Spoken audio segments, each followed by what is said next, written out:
So this is the Harry Potter tour at Warner Brothers Studio. We decided at the last minute to go to the Harry Potter tour. We were picked up from Baker Street at the Green King Allsop Arms by the Golden Tours bus. They also offer pick-up points from Victoria Station and King's Cross Station. The bus was clean, had seatbelts and also entertainment. However, due to the rush hour traffic in London, 2 hours later, we arrived at the Warner Brothers Studios in Leavesden in Watford. As we exited the bus, we were introduced by billboards of the posters and signage from the Daily Prophet, from one servicing ill messaging service to the wanted and undesirable posters. When we turned the corner away from the billboards, and with being impressed with what was to follow from the tour, we were introduced to the wand art installation of 9 different wands, with each of these wands representing a key character from the Harry Potter and Fantastic Beasts films, from the Elder Wand to Newt Scamander's wand. The wands were positioned along an 18-metre long walkway and stand at 4.5 metres high. The wands can illuminate at night and were also used to highlight Lumos, J.K. Rowling's charity that helps orphan children reunite with their families. We entered into the lobby area where you have toilets and information point and can pick up your digital audio guides for the tour. This leads you into the hub, which has loads of room to show off the dragon from Gringotts, the Ukrainian Iron Belly. This version doesn't breathe fire and differs from the dragon which does breathe fire in the Universal Diagon Alley one in Florida. The studio tour officially opened its doors on March the 31st, 2012, and the reason the making of Harry Potter exists is due largely to the production crew who made a conscious effort to preserve numerous sets, props and costumes that were specifically created for the movies. This year, 2023, marks the 100th anniversary of Warner Brothers, and we managed to catch some costumes on display in the hub area, which included the storyboard from the 1957 animation What's Opera Doc, Gal Gadot's 2017 Wonder Woman film with her armour, sword and shield, Audrey Hepburn's Eliza Doolittle's dress from the 1961 classic My Fair Lady, and the costumes from the Christopher Nolan's Batman saga with Christian Bale's Batsuit and Heath Ledger's Joker costume. Due to our late arrival and limited time, we skipped the food hall upon reaching the entrance of the tour. Once inside, we encountered a prominent quote by J.K. Rowling, declaring, "No story lives unless someone wants to listen." The quote was strategically placed around the corner, leading us to the Muggles House exhibit, featuring the iconic cupboard under the stairs.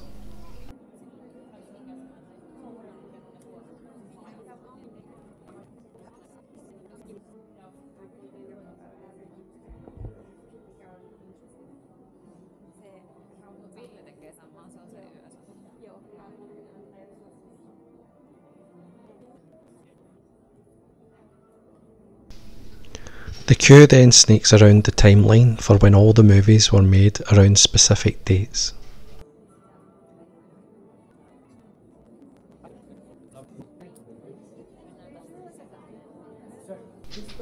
This led us to another area which was dedicated to film poster design, accompanied by another quote, "Stories we love best do live in us forever." The crowds were then ushered into another waiting area where we were asked not to film, and there was a small film presentation from staff and the Weasley twins. Then we all moved into a cinema style room with a short making of Harry Potter, and then the screen raised to reveal the great doors of the Great Hall. Entering the Great Hall was just magnificent to see the Harry Potter world come to life, and even displaying 400 floating candles like it was in Harry Potter and the Philosopher's Stone during the sorting ceremony at Hogwarts Castle.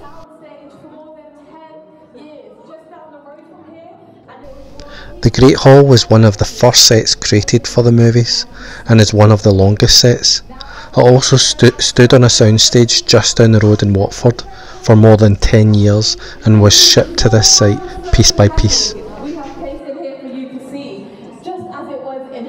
This set is arguably the most recognised set from the Harry Potter films, and has a rare distinction in the film industry, displaying the art and imagination of the set designers. and was based on the dining hall at Christ Church, Oxford. So we can get them shut as they make for a lovely photo background.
As we move through the Great Hall to the other parts of the sets, it introduces the screenwriters including Steve Kloves and Michael Goldberg, directors including David Yates, Mike Newell, Alfonso Cuarón and Chris Columbus, producers including David Hernan, David Barron, Chris Columbus, J.K. Rowling and Mark Radcliffe, executive producers, production design, set decoration and production designer Stuart Craig. It also talks about the composers that included John Williams, Patrick Doyle, Nicholas Hooper, Alexandra Desplatch and cinematography. These are the people who created this world of Harry Potter and gave us their art of shaping what we saw, heard and painting our imaginations with these visuals and soundscapes. This set and these costumes are from Harry Potter and the Goblet of Fire and those who attend the Yule Ball from the Triwizard Tournament, including outfits from Max Me, Hermione Granger, Victor Crumb, Draco Malfoy, Ron Weasley and Cho Chang.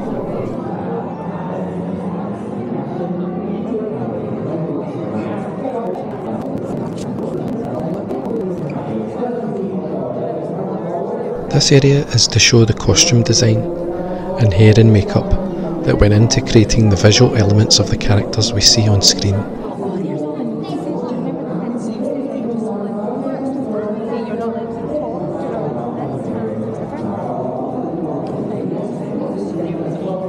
Here we see the leaky cauldron from Harry Potter and the Prisoner of Azkaban.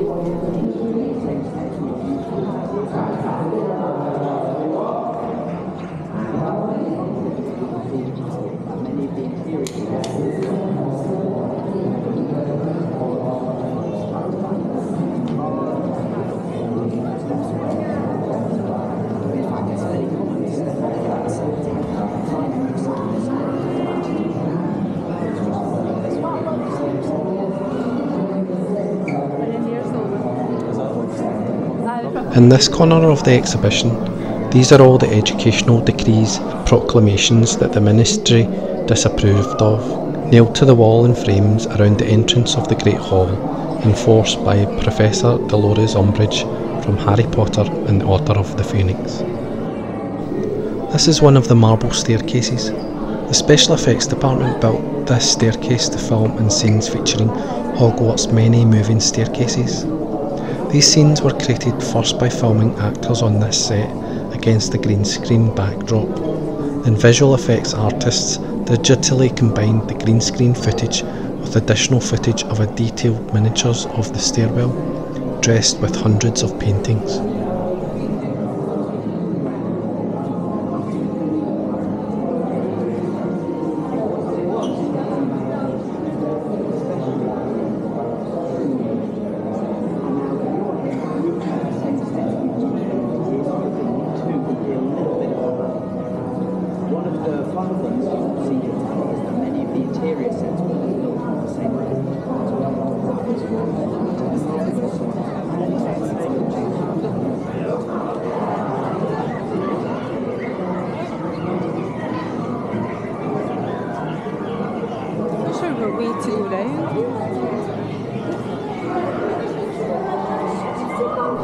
This is the Gryffindor boys' dormitory.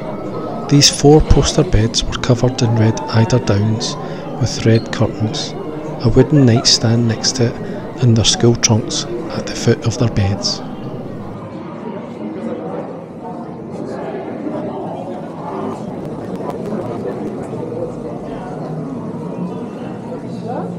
More than 3,000 wands were made for the films, with combinations of wood, plastic, resin and rubber. The first designs were ornate, bejewelled versions. However, J.K. Rowling suggested to the prop department that the wands should instead be made of wood construction and designed to a specific length and shape that would complement the wizard who owned it. As Ollivander, the wand maker, said, "It's really the wand that chooses the wizard."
This is the massive steel and iron pendulum of the clock mechanism from the clock tower entrance to Hogwarts Castle. And to the left of this is the Mirror of Erised, a magical mirror where, according to Dumbledore, showed the deepest, most desperate desire of our hearts.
This is the headmaster's office, seen here with Dumbledore.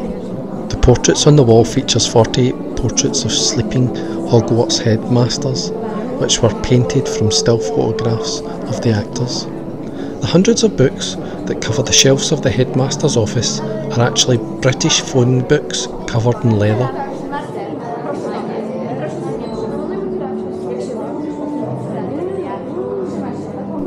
The sword of Gryffindor is visible. The powerful sword was used to destroy Horcruxes.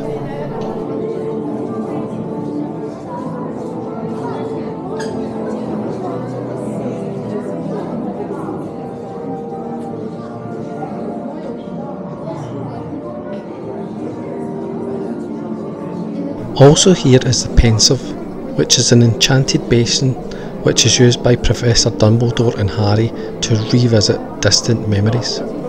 To create this magical effect, the visual effects department digitally replaced a green screen inside the basin with a pool of reflective liquid.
Here is Hagrid's hut.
This is the green screen area of the tour. You will be able to experience the green screen technology for yourself and ride a broomstick over London, just like the cast did during filming. There is a variety of packages available to buy, including the digital footage of your ride and photography.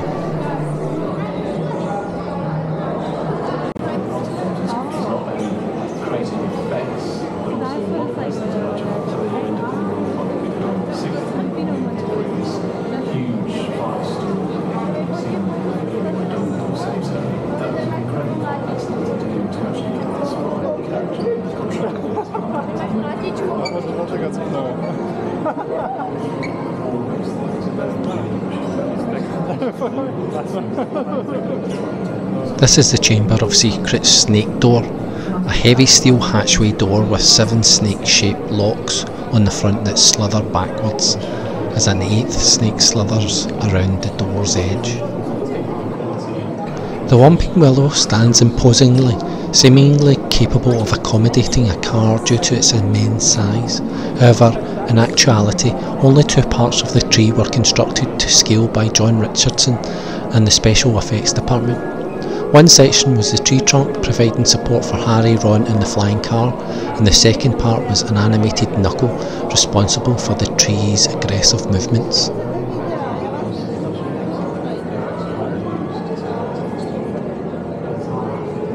Here's Moody's trunk, which was a heavily bewitched magical trunk owned by Alistair Moody.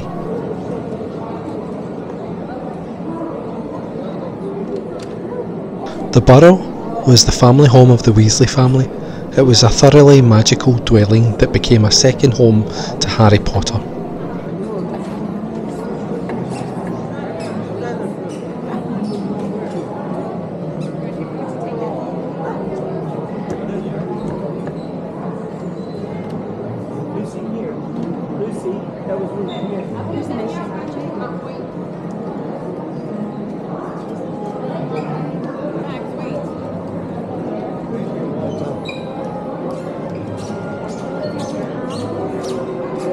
In the cabinet, you can see Death Eater masks, the Vanishing Cabinet, and above us, there's a gliding Dementor.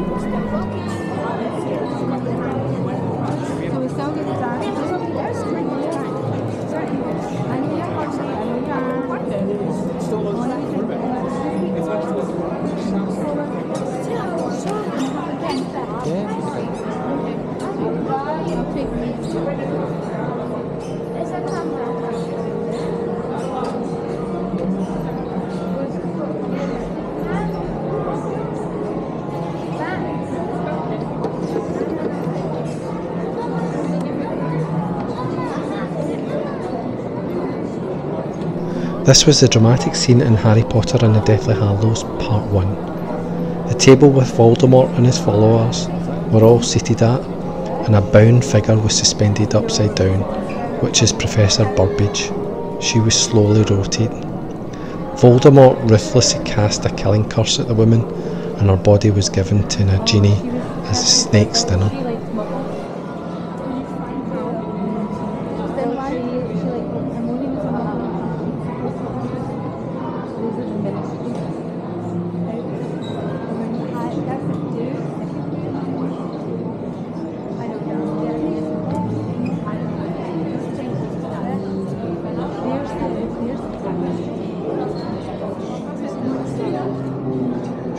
In this corner is the Black Family Tapestry. The tapestry depicting the Black family tree was made in the 13th century, dating back to the Middle Ages.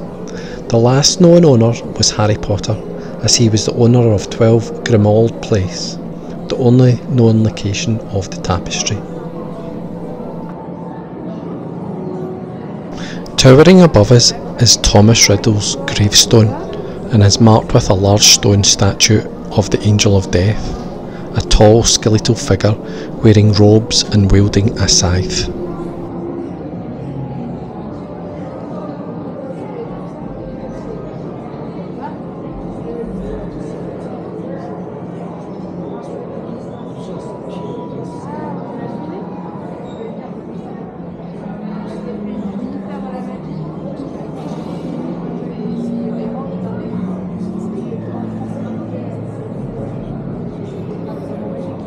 The Ministry of Magic's enormous fireplaces stand over 30 feet tall and are part of the Flow Network, a magical mode of transport that allows witches and wizards to travel through the Wizarding World. Although there are only 2 present here, the actual Ministry set included 17 of these massive fireplaces. If you are interested in learning how we managed to make everyone's favourite half giants come to life, come get around here in front of the stage, here in the Ministry of Magic, right next to Malfoy's Manor, and we'll show you how we did that. So, hello everyone, my name is Cameron, it's a pleasure to be all here this evening. Now, during the time here in the Harry Potter in the studios, you have seen some of the many costumes that we use in the Harry Potter films. We're going to talk about the costumes and the character of everyone's favourite half giant, Ruby. Now, Ruby's name was made in Harry Potter films by Robbie Coltrane. It's very much natural. Now, for Henry, Robbie Coltrane stood as very present 6 foot 2. Here we have his outfit. Very nice. However, he wasn't tall enough to play a half giant. So this outfit now behind me actually belongs to his size double, an ex-England rugby player by the name of Martin Bayfield, who stood at a whopping 6 foot 10. Still not tall enough.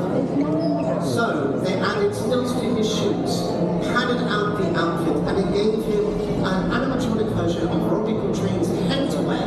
That brought him to the final colossal height of 7 foot 6, 229 centimeters. So, now this is how this look. Well, if you take a look at the screen here, you will see. There we are. That is the size double actually being filled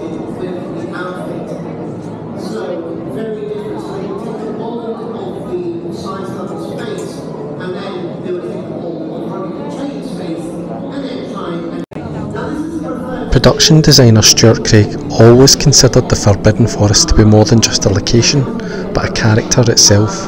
In Harry Potter and the Philosopher's Stone, the Forbidden Forest was shot on location at Black Park in Buckinghamshire. Later the forest was built both on the backlot and inside sound stages. To accomplish this, the construction team carved massive tree trunks that were suspended from above.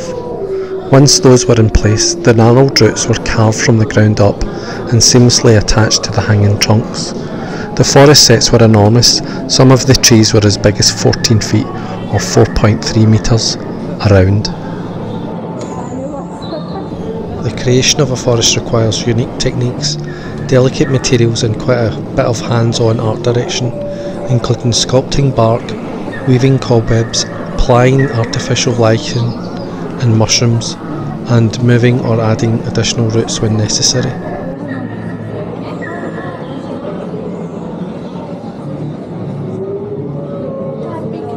Unfortunately, these details, which made the original forest so realistic, also made it difficult to salvage, preserve and store when it was taken down.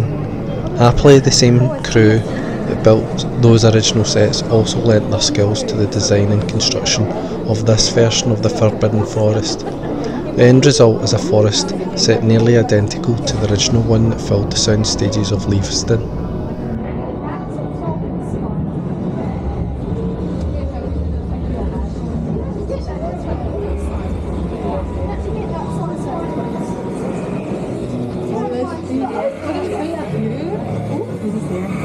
I hate big spiders with the little tiny no children.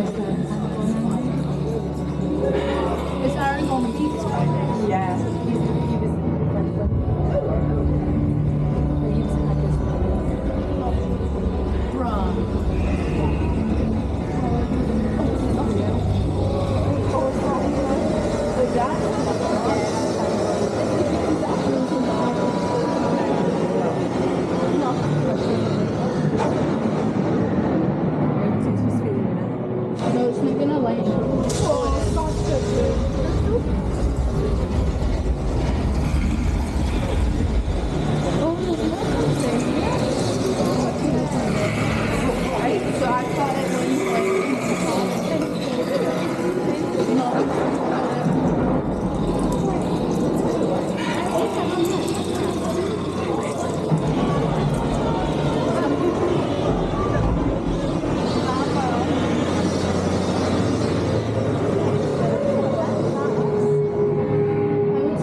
After the forest, we arrive at Hogwarts Railway.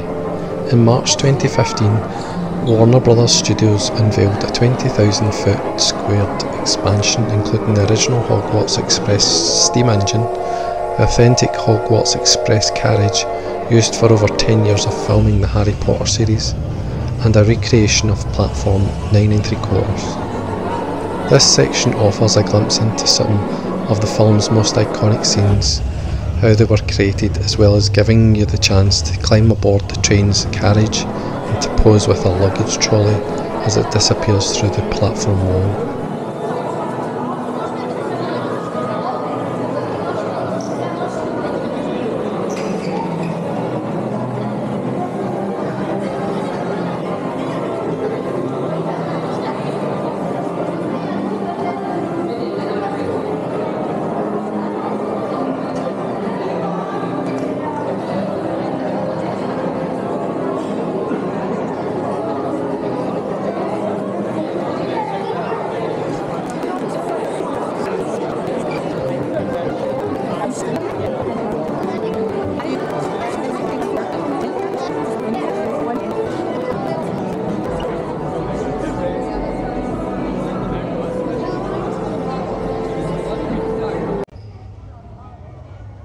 The carriage compartments have been redressed by the art department set decorators to represent key scenes from films in chronological order.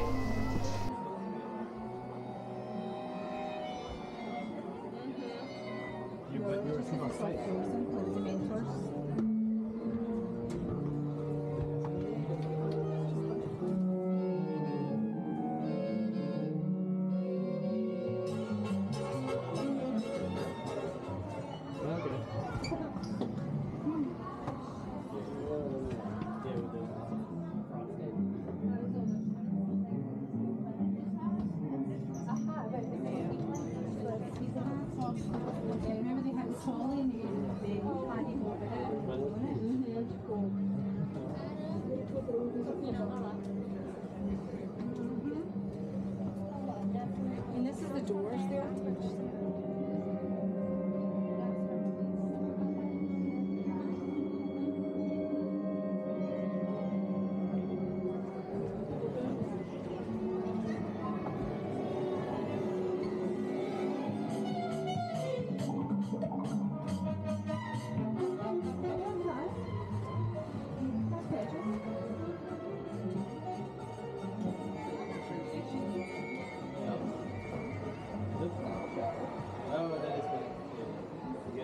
I think so.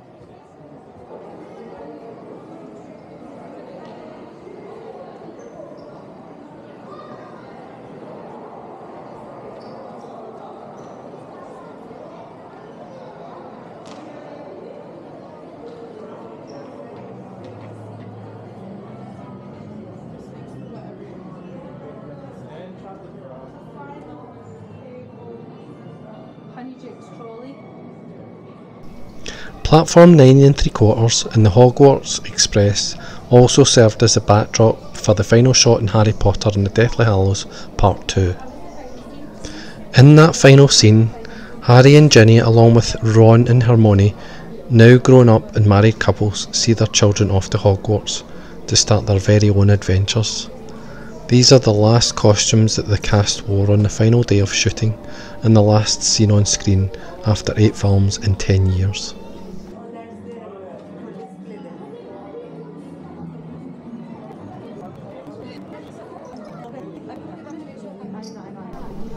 The Harry Potter series would have been a graphic designer's paradise to work on, and the graphic designers get a welcome nod as they created all the brilliant content that kept the story in relation to the magical world J.K. Rowling had created.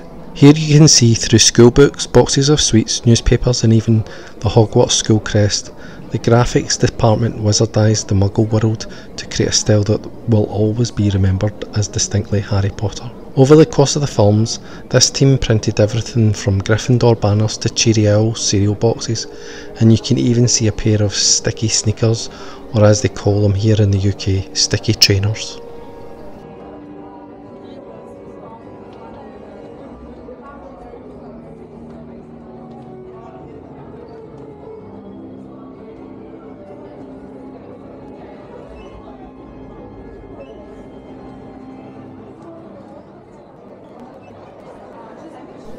Through the studio, the Backlot Cafe serves breakfast until 11 AM, then you can buy classic burgers and hot dogs.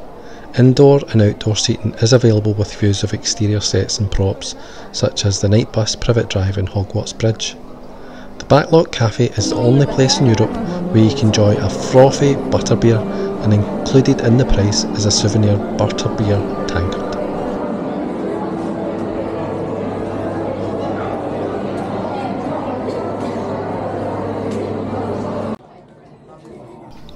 After dinner at the Backlot Cafe, we headed out to see the Butterbeer kegs, but the van was closed at the time we visited. However, you could still buy Butterbeer inside the building.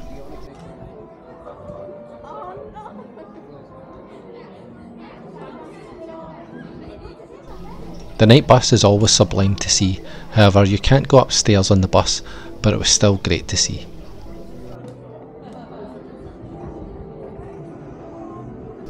You're also able to walk over the actual Hogwarts Bridge that the cast members used. The bridge is one of the few sets used in the films which is not mentioned in the books. It actually appeared in Harry Potter and the Prisoner of Azkaban when the director Alfonso Cuarón wanted something to connect the Hogwarts set with Hagrid's hut. It appeared in the later films, and a separate section was built for the explosion in Harry Potter and the Deathly Hallows Part 2. With fiberglass used for some of the more intricate portions. This section was the only part of the bridge built to scale. The rest was either built in miniature as part of the Hogwarts model or recreated through CGI.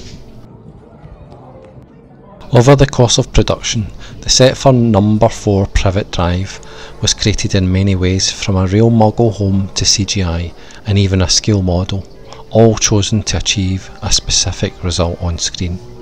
Production designer Stuart Craig consulted J.K. Rowling about the look of Privet Drive. She described it as being in a simple suburb, so the search began for a suitable modern housing development in the UK. Ultimately, the exterior of the Muggle home we see in Harry Potter and the Philosopher's Stone was shot on location in Bracknell, Berkshire. The shot was then extended digitally with CGI to make the street look longer, disappearing off into the distance. Interiors of the Dudleys' home were built inside soundstages here at Warner Bros. Studios, Leavesden. When the script for Harry Potter and the Chamber of Secrets required a number of exterior scenes to be shot in Privet Drive, it was decided to recreate a section of the street on the backlot at Warner Bros. Studios. This allowed a more flexible filming schedule and lessened the disruption to the residents of the original location. A bit of film trickery was required to create the effect of Aunt Marge floating away with Privet Drive shrinking in the background.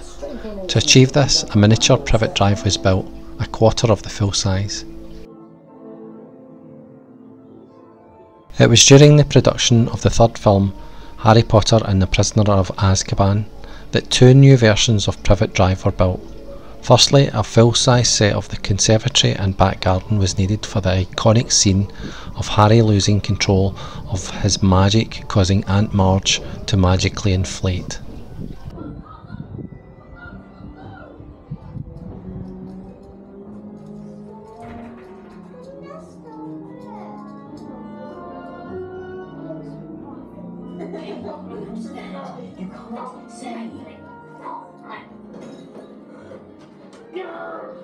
You can also see some of the miniature furniture that was made for that set on display here.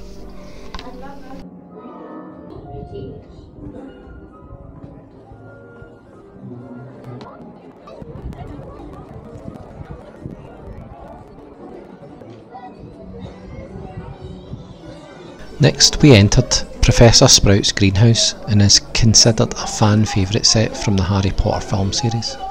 Students from Hogwarts were taught their herbiology lessons from Professor Pomona Sprout.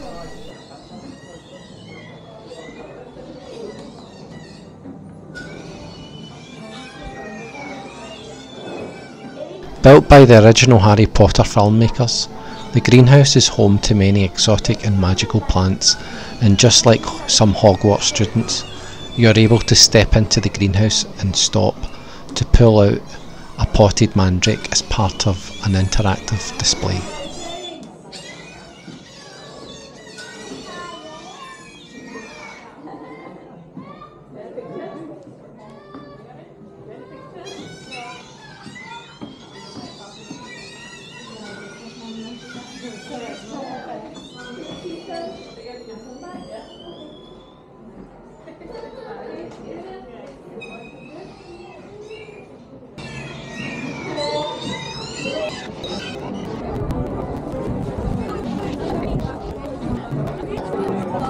This is the Inferius, or Inferi, and were dead bodies reanimated by a dark wizard's curse. This ranged from the artist creating dozens of three-dimensional models from concept sketches, then each model was digitally scanned along with various actors' motion capture movements, which was then mapped onto the models. This led us into the creature shop, where various prosthetic heads and faces of all the different creatures, plants and people were made, and where all the makeup effects were created and were on display here.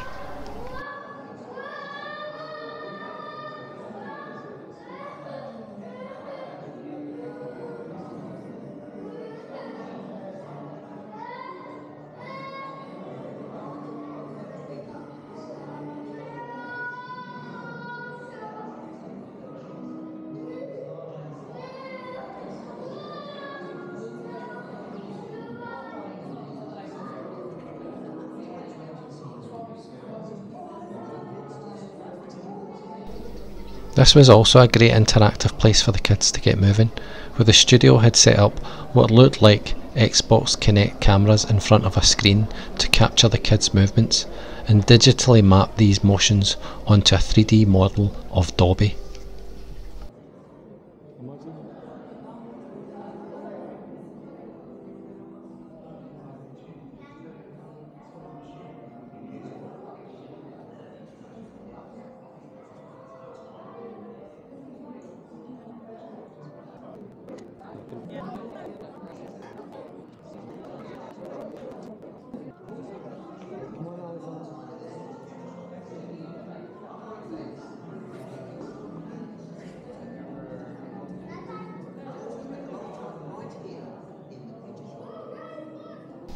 For the various stages of Professor Lupin's transformation into a werewolf, the makeup effects team created a series of prosthetic and bodysuits for actor David Thewlis, which took 4 hours to apply.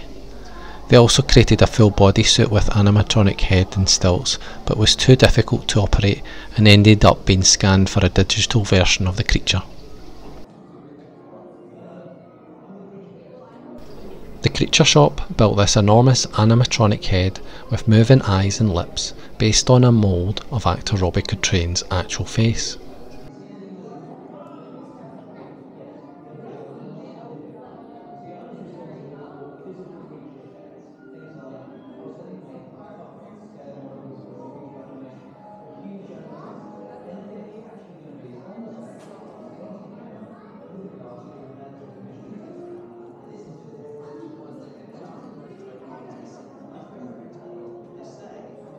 Though the only practical model of Buckbeak that ever appeared on screen was the seated version curled up in Hagrid's pumpkin patch. Creature Shop also built 2 life-size animatronic models that could move their wings, nostrils, eyes, tongue and neck, and one of those could bow and move 2 of its legs.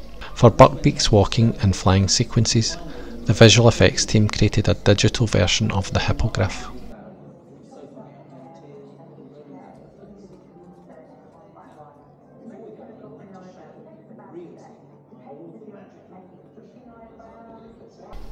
The wildly creative and painstakingly process used to bring the primary inhabitants of Gringotts wizarding bank to life is on full display here at the Gallery of Goblins. From casting the goblin actors' faces to adding the final makeup and costuming touches so they were ready to go on set. Creature and makeup effects supervisor Nick Dudman and his team crafted a unique look for each goblin by first exaggerating the distinct features of each actor's faces. While Dudman chose a combination of materials from foam, rubber, later to silicone for the goblin masks in the first film, significant advancements in silicone made it a superior choice for Harry Potter and the Deathly Hallows Part 2, greatly enhancing the skin flexibility and the realism of the acted movements on screen.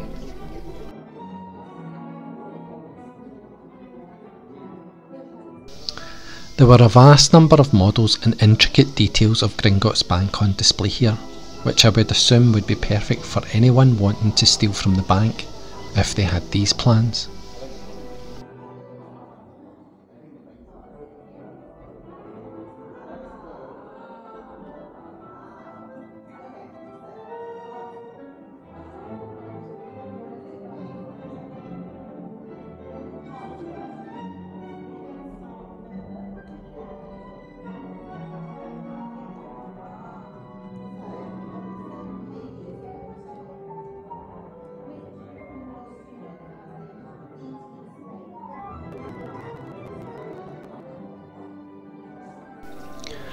This led us to the fabulous set for the Gringotts Wizarding Bank. This was absolutely stunning to see in person. Lined by towering marble pillars, the grand banking hall is decorated with 3 magnificent crystal chandeliers and finished with real brass leaf.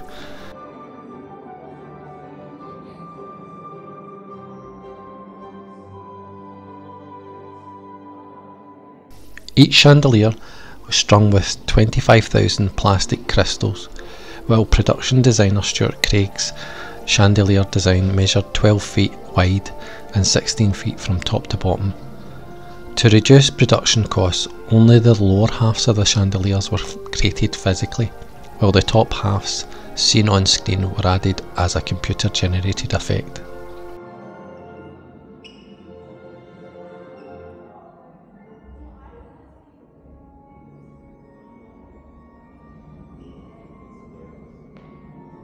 Inkwells, quills, ledgers and piles of galleon sickles and nuts completed the goblin teller's desks.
Harry discovered the depths of Gringotts during his first ride in this Gringotts vault cart in Harry Potter and the Philosopher's Stone.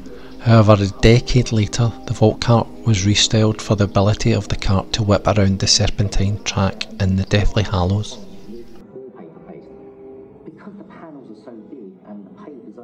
Here's the Gringotts vault door, where many of the moving parts for the vault door was designed and hand cast in resin by the special effects department.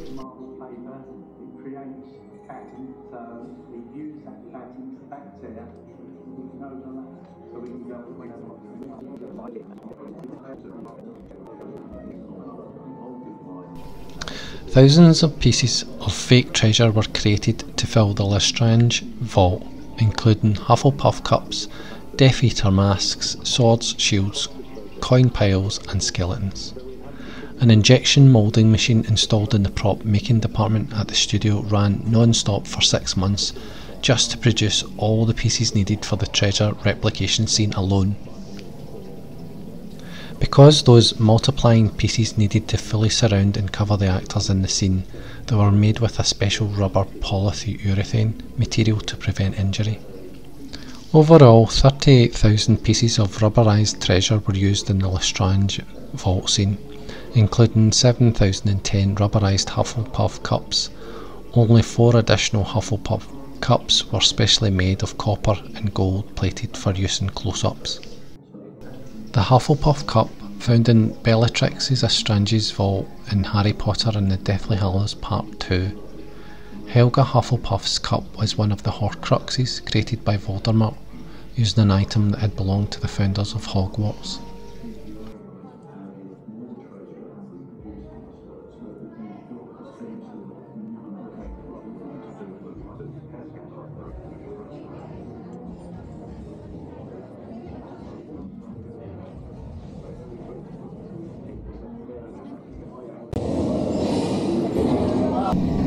This is a fantastic recreation of the set from where the trio escape, pursued here by the Ukrainian Iron Belly Dragon in their quest for a Horcrux at Gringotts Wizarding Bank.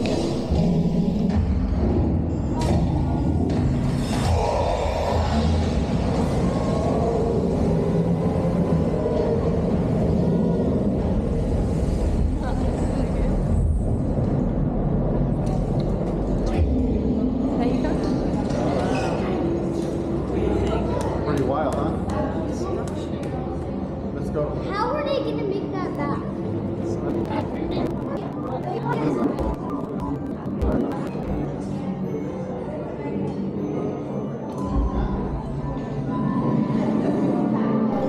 Here's Diagon Alley. This was constantly changing throughout the films. Shop fronts moved and entire buildings carefully tweaked.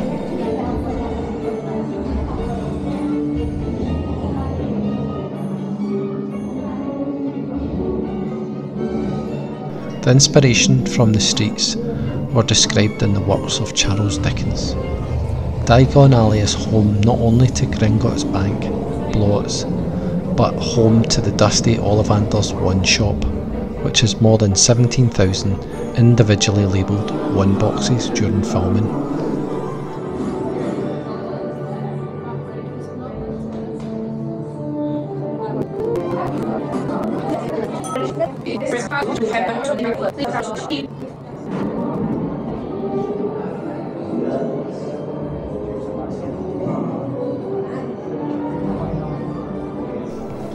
After Diagon Alley, we moved into a recreation of production designer Stuart Craig's office space, and it was a really enlightening moment to see the work and mapping out of all the intricate detail that went into this filmmaking experience.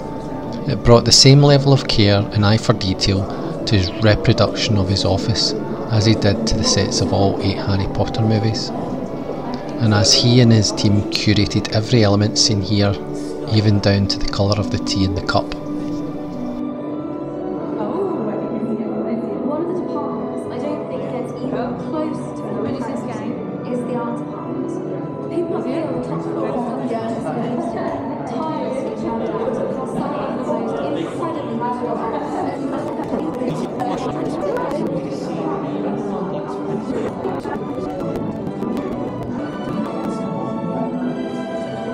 After seeing the office space where all the meticulous planning went on, the tour led us around to even more of the creative concept art and artists that help visualise the wizarding world of Harry Potter. Stuart Craig states the concept art as a magical process where an artist turns their pencil doodles into beautiful classical paintings with digital brushes. Guided by production designer Stuart Craig, dozens of concept artists, illustrators and art directors created every environment, prop and character of the Harry Potter series. Each design went through several different iterations as it was tweaked and finally perfected. Then the artwork went off to the draftsmen, model makers and digital artists to be developed and constructed for filming.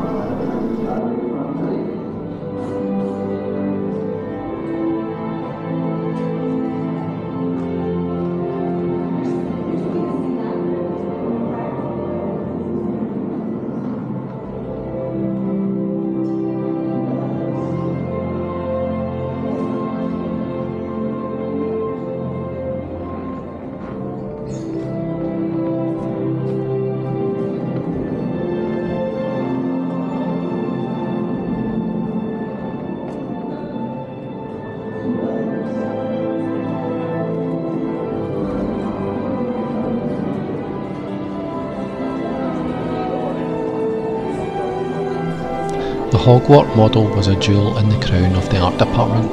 It was intricately detailed, spectacularly constructed model of Hogwarts Castle. For the first film, Harry Potter and the Philosopher's Stone, many close-up scenes of Hogwarts was shot on location, but the script also called for sweeping wide shots of every courtyard, tower and turret.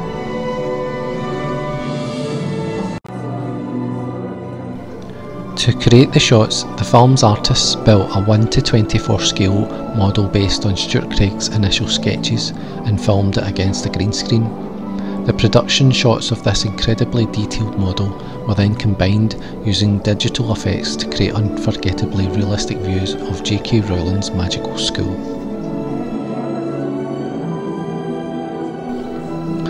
A team of 40 artists and crew members built the first version of Hogwarts Castle for Harry Potter and the Philosopher's Stone. More than 50 sculptors, painters and other artists maintained the castle during production.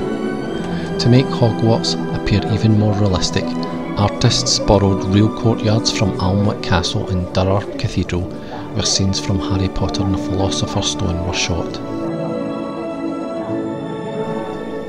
Model makers installed more than 300 fibre optic lights that simulated lanterns, torches and even the illusion of students passing through the hallways. Artists used real gravel for rockwork and boulders and real plants for landscaping and trees. Everything is perfectly handcrafted to scale. The Hogwarts landscape is inspired by the Highlands of Scotland, including the regions of Glen Nevis, Glencoe and Loch Shiel.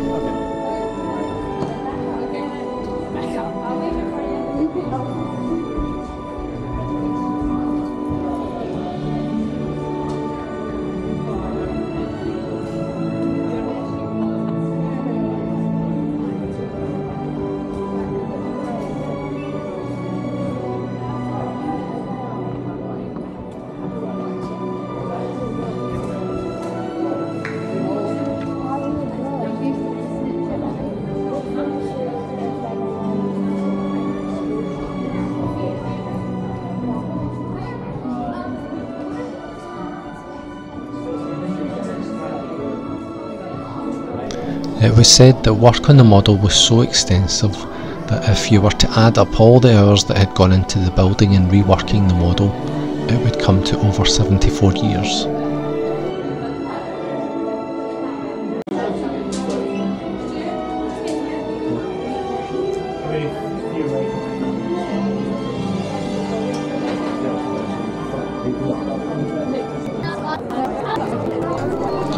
After the Hogwarts Castle model, this led us to the favourite part of the tour, to buying some Harry Potter souvenirs, and as always an exit through the gift shop.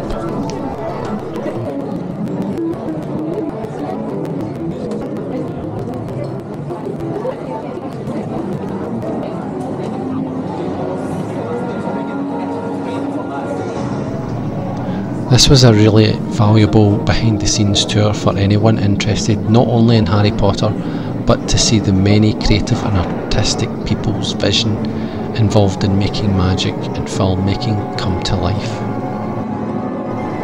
Thanks for watching if you made it to the end. Subscribe, and if I do become a YouTube partner, I'll create some exclusive content of the making of the Harry Potter tour where you'll be able to experience some of the tour with your virtual reality headset to immerse yourself into this experience.